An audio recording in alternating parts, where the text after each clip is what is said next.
Hey there, Captain Giddies. I am the Blues Man, Johnny Blues. And with this video, discussing my thoughts on episode 9 of the anime series, Keijo. Oh my god, man.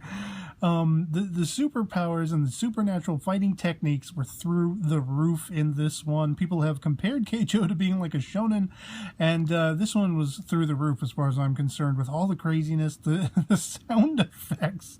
When Miyato was using her abilities and she sounds like she's teleporting, looks like she's teleporting, super speed and everything, and you're hearing like vroom, vroom, these sounds, and she's like, her butt is glowing and all this stuff, the the wedgie hybridization of her speed and all this kind of stuff.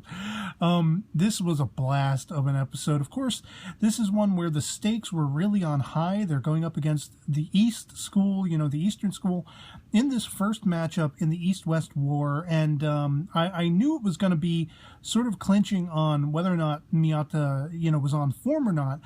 And I was so glad that you had the backdrop, the more heartening aspect of her father in the audience and being kind of taken aback by all of this, kind of like, huh? What is this? What's going on here? As though he's never even seen the sport played before. I thought it was really interesting, by the way, that we get a flashback to Miyata's past where her mother brought her to a Keijo match. So she has had a very long time passion to want to get into this, much as Nozomi has. From the beginning we've seen that she very much wanted this, not nearly as long, I don't think. But I just find it interesting that in her foundations, Miyata really wanted to get into Keijo at some point. Very early on in her life, it was something she had her sights set on. And she's been able to use the judo techniques, especially to take the win in this episode with her erect nipple flip procedure, on this opponent who, for all intents and purposes, Nanase was like the Predator. Like her eyes glow red and she can see differentials in coloring of a person's body to see where their strengths are and where their weaknesses are. And she uses this against Fujisaki, who even with the full-on, wolf ass mode, or dog butt, whatever you want to call it, could still not impact, this Nanase's basically being a wall. And unfortunately, of course, Fujisaki bowed out for the count. It was really interesting to see that from right out of the gate, they got rid of the big, super muscled chick on the eastern side, send her packing.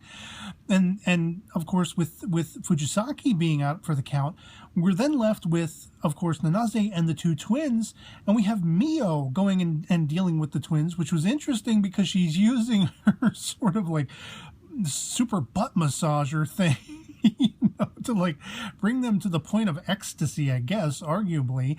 And then she turns the tables, jumps in front of them, and turns the butt massaging power on their chests. And they're all completely just, stricken by this. So they are dispatched by Mio. So it really comes down to that clinching factor of Miyata versus Nanase. And Miyata, when she's going super speed, like I said, it's like hearing, lightsabers being flung through the air. It's like, vroom, vroom, vroom. I'm just like dying. I'm dying at the super speed, at the glowing green buttocks and everything that she's doing.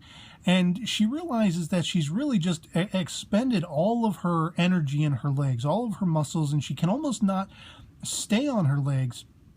And yet she's not giving in. There's a point where she's literally carrying and sort of pushing Nanase to the edge, and you think she's going to just knock her over the side. But I kept wondering, because we'd seen it in the last episode, where this aspect was where she was going to expose her nipple and everything, and what that was all about, and what the reasoning behind all of that was. And sure enough, this is when this comes into account, and she utilizes that judo prowess once again.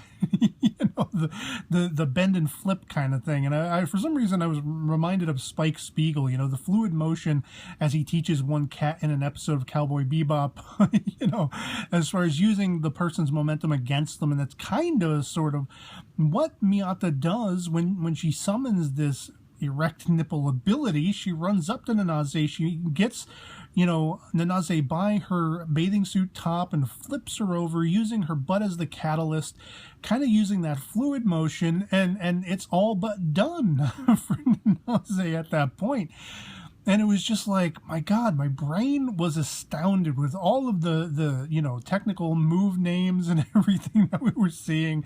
One of them was like Tit Fang or something, that Fujisaki had used, which didn't unfortunately amount to much. But I'm just like, I'm dying every time I'm seeing all of these move names and everything, and anytime they fit ass or butt or titty or booby, into the name of something, because it reminds you just how absurd all of this is, how over the top all of it is, and how little sense any of it makes. I mean, no human being can move as fast as Miyata does. She's like, super powered and everything, but that's the whole point. It's absolute insanity on a butts and boobs sort of framework, and it absolutely captivated me. Miyata, I think Miyata's fastly rising as my favorite character in the series. Alba very much was borderlining that, and then Miyata with this heartening backstory with her father and everything like that. Again, to contrast the absurdity and the just balls to the wall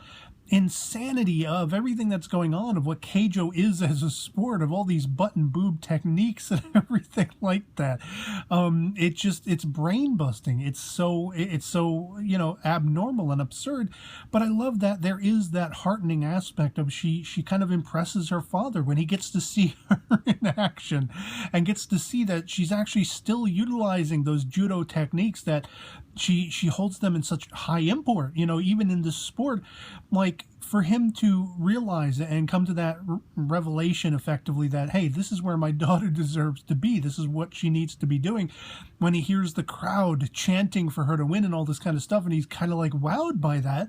I loved all of that aspect of it, falling in the background of everything that was going on. And, once again, I mean, this show does not fail to entertain, and I can't wait to see what, the next volume of this East-West war is going to behold. It seems like Alba is going to be a central figure in that. She's going to be dealing with a titty twister of her own, in this matchup from the Eastern side. So it'll be interesting to see what in the hell happens next. And yeah, otherwise it'll be pretty much it for me on this. Hope this video finds you well, and I'll catch you all later. Peace.